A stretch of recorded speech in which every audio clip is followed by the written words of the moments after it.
Good morning friends. मैं हमेशा की तरह गुरुद्वारा महान गुरु नानक साहब गोल्फ लिंक साउथ दिल्ली में लंगर सेवा कर रहा था। मुझे तयशुदा समय के हिसाब से हरतेज सिंह खुराना नाम का बालक, जिसकी उम्र 19 साल थी, वह मिलने आया। उसके साथ मैं गुरुद्वारा महान गुरु नानक साहब गोल्फ लिंक साउथ दिल्ली के बगल में जो मेरा ज्योतिष नाम का बंगला था, वहाँ गया। उसकी काउंसलिंग रूम में कॉफ़ी पीते हुए मैं हरतेज सिंह खुराना से बात करने लगा।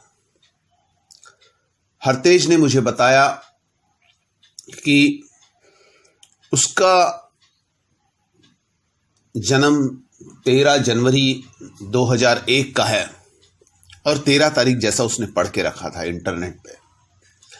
13 तारीख बहुत अशुभ होती है, 13 तारीख वालों को बहुत तकलीफें आती, ये सब चीज़ें। उसने मुझसे कहा कि मैं बहुत दुर्भाग्यशाली हूँ, हालांकि उसको तकलीफें भी आ रही थी। 19 वर्ष का यह बालक यह सब अपने साथ में होने वाली बातें मुझसे शेयर करने लगा। मैंने कहा कि बेशक आपको तकलीफें आती हैं, पर 13 तारीख को जन्मे लोग एक दिन बहुत बड़ी ऊंचाई पर पहुंचते हैं। उनके साथ में कुछ अनहोनी घटनाएं होती है, पर बहुत बड़ी ऊंचाई पर पहुंचते हैं, उसमें कोई दो राय नहीं है। बहुत सारे मैंने नाम गिनाए। उसमें एक इंटरेस्टिंग स्टोरी मैंने उसको सुनाई, जिस पर फिल्म भी बनी थी, पर वो जो मैं उसको सुनाने जा रहा था वो रियल स्टोरी थी। ए मृगनाथन पर यूट्यूब पर फिल्में भी उपलब्ध है, जिसकी अंग्रेजी बहुत बुरी है, फिर भी यूट्यूब पर क्यों? जवाब क्या है? कोयम्बटूर तमिलनाडु के रहने वाले मृगनाथन स्कूल ड्रॉप आउट है। उसका जन्म भी 13 तारीख है। आज वह 48 साल के हैं। अपनी ज़रूरतें पूरी करने के लिए वह 14 साल की उम्र में वेल्डिंग करते आ रहे हैं। उनके हाथ में वेल्डिंग मशीन के अलावा अगर कुछ दिखाई पड़ता है तो वह महिलाओं द्वारा इस्तेमाल में लाई जाने वाली सैनिटरी नैपकिन थी। इस कारण लोग, और वो सैनिटरी नैपकिन गंदी सैनिटरी नैपकिन थी जो यूज़ की हुई है, इस कारण लोग ना सिर्फ उन्हें पागल कहते थे, बल्कि यौन रूप से कुंठित भी मानने लगे थे। क्योंकि अगर वो सैनिटरी नैपकिन कोई यूज़ की हुई रखेगा तो वो तो लोग वैसे ही समझेंगे उसको पागल। और उसका जन्म 13 तारीख का था। इसी के चलते गाँव वालों ने उसका सामाजिक बहिष्कार कर दिया। पत्नी उन्हें छोड़कर चली गई। बाद में तलाक का नोटिस भी भिजवा दिया। उन्होंने इस पर ध्यान दिए बगैर अपना इरादा ज्यादा समय गंदी सैनिटरी नैपकिन से जुड़े रिसर्च को देना शुरू कर दिया। वास्तव में वह सोच रहे थे कि किस तरह ग्रामीण क्षेत्रों में रहने वाली गरीब तबके की महिलाओं के लिए सस्ती नैपकिन बनाई जाए। इस पागलपन की खबर जब मृगनाथन की मां तक पहुंची तो वे उसे देखने आई। पति की मौत के बाद में उनकी मां ने 3 बच्चों के खातिर मजदूरी तक की थी। वह जब मृगनाथन के गैराज स्थित कारखाने पहुंची तो उन्हें यहाँ वहाँ गंदी सैनिटरी नैपकिन दिखाई दी।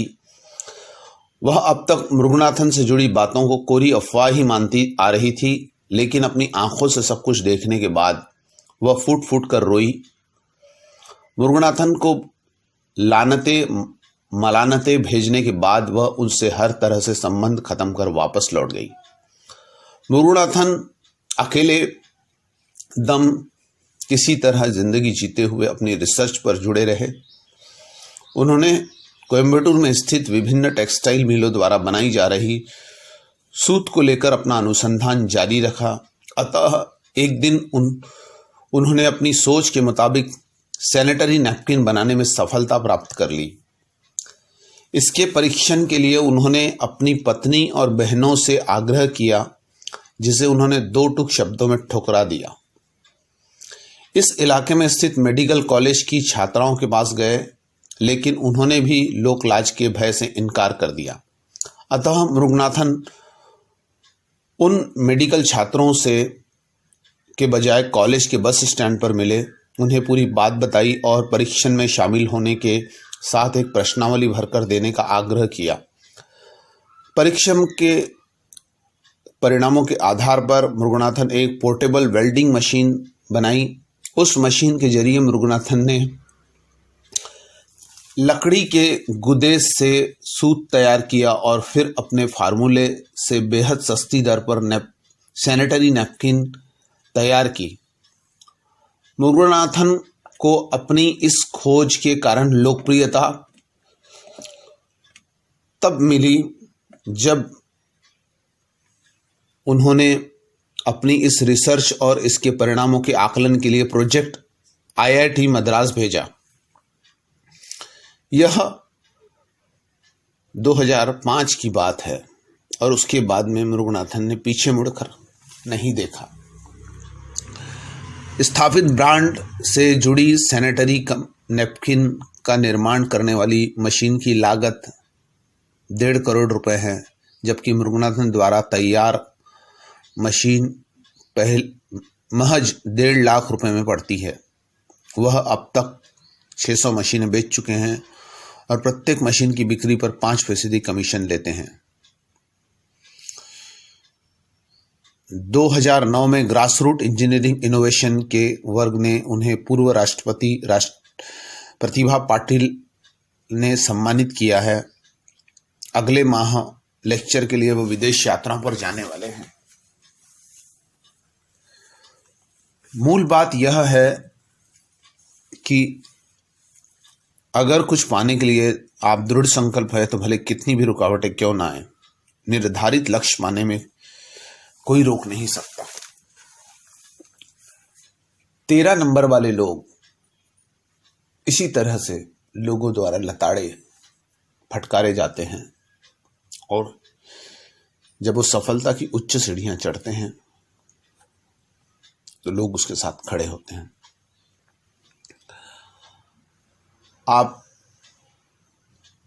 13 नंबर वाले हैं और आपके साथ में भी कुछ इसी तरह से आसपास घटनाएं हो सकती हैं। आपका परिवार, आपके माता पिता, आपके भाई बहन, समाज आपको शायद समझ नहीं सकता, पर एक दिन आप जरूर ऊंचाई पर पहुंचोगे। यह बात मैंने हरतेज सिंह खुराना इस 19 वर्षीय बालक को बताई तो उसकी आंखों में आशा की चमक थी। उसके बाद में उसने मुझसे कभी कोई शिकायत नहीं की। मुझसे लगातार वो संपर्क पर रहा और अपनी उपलब्धियां गिनाते रहा, कुछ दुर्घटनाएं भी सुनाते रहा। और मुझे अपने भाग्यशाली होने के लिए थैंक्स भी कहते रहा, जो मैंने उसके दिमाग में डाली थी बात कि 13 नंबर भाग्यशाली होता है, दुर्भाग्यशाली नहीं। धन्यवाद।